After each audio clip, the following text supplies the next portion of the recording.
Hey there, guys. Hey, we're actually coming up pretty soon, in probably a couple of weeks, on the 1 year anniversary of my blog. And that does mean as well that we'll come up pretty soon on the 1 year anniversary of this channel. I have to go back and look and remember exactly what day this started. And I've looked back a little bit, especially at some of the posts, and have looked back with them and have been somewhat surprised at how things have changed so much as time has gone on. I looked at some of the more popular posts, realizing that a lot of you who are on the YouTube channel probably haven't seen these. And I thought, yeah, it might be interesting to sort of show you some of these as I go back and read through them, so you can check them out yourself. I'll leave links down below. You can go check it out and sort of see what you think. There's a post that I came up with way back in January of this year that I forgot about that we're going to look at today here. So this is a post on early pitching changes. This is from back on April 20th of this replay, where the Red Sox beat the Athletics 11-4. Really not much of a game to talk about in that, the Red Sox absolutely pummeled the Athletics pitching. Now, you know that I've talked before about some of the problems that the Athletics had, but check this out. 1, 2, 3, 4, 5, 6 different pitchers appeared in the game for the Athletics here. If you paid attention, I think I calculated there's a total of only like 11 pitchers that show up for the Athletics in all of 1949. In fact, you know what? We can look that up right now and see what we can find out. So 1949 Athletics. For some reason, Baseball Reference wants me to choose Oakland or Philadelphia, which I think is the sign of a bug, right? It shouldn't care about that. There was no Oakland Athletics team in 1949. It's ridiculous. When we look here at the pitchers, yeah, there were only 11 pitchers who pitched for the Athletics in all of 1949, right? And that includes some of these guys who just didn't pitch at all. Some of them pitched in this game. So Houseman, Clem Houseman pitched in this game. He had how many innings? 1 inning in real life, and he had 1 inning in relief in this game. Didn't give up any runs, fortunately for the Athletics. They also had, Harris, Wilson, McCann.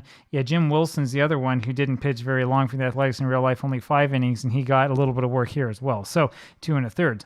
So that gives you kind of an idea of what happened. The problem that you see here, though, is it was caused by Coleman having to come out. Joe Coleman lasted 0 innings. He gave up 4 hits, 4 runs, all 4 of them earned. And gave up a walk, and his ERA at the time was infinity because it's only April 20th, and he's already given up an infinite number of runs per game. So he pitched really, really poorly,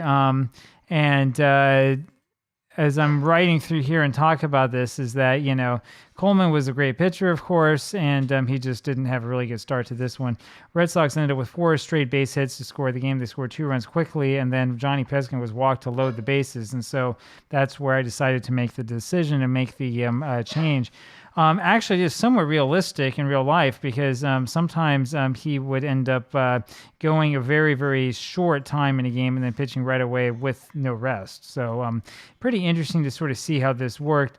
This might actually be a mistake on my part. I think I sort of had a little jump up in logic.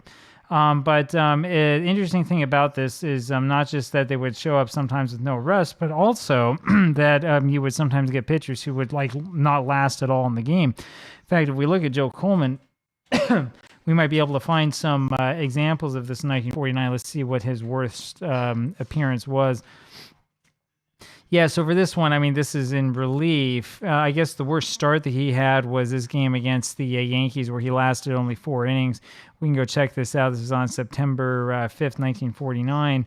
Actually, he was doing okay up until the 4th inning. And then when we come over here to the 4th inning, he started giving up 1, 2, 3, 4 straight singles.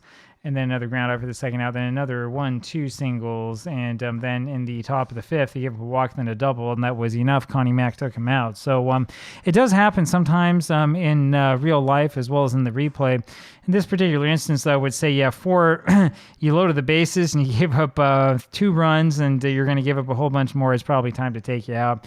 And so that's sort of the story behind this one. The other crazy thing about this game, by the way, as I was reading through it, is that Carl Scheib, who came on in relief, only lasted 3 3 2/3 innings because of a rain delay. So if you look down here, there was an 81-minute rain delay, which forced Carl Scheib to be removed. And that's a big problem when you have a team that doesn't have much of a bullpen, as the Athletics did not in real life, as we've shown you. So a little bit of an example of how the replay world can differ a lot or a little bit from the real world, and the sort of things you have to figure out to kind of make these games work and to make sure that you're not favoring one team over another. I kind of wish that Connie Mack had maybe just a couple more pitchers in the bullpen. Would be a little bit easier to manage this team. There you go. Talk to you later. Bye.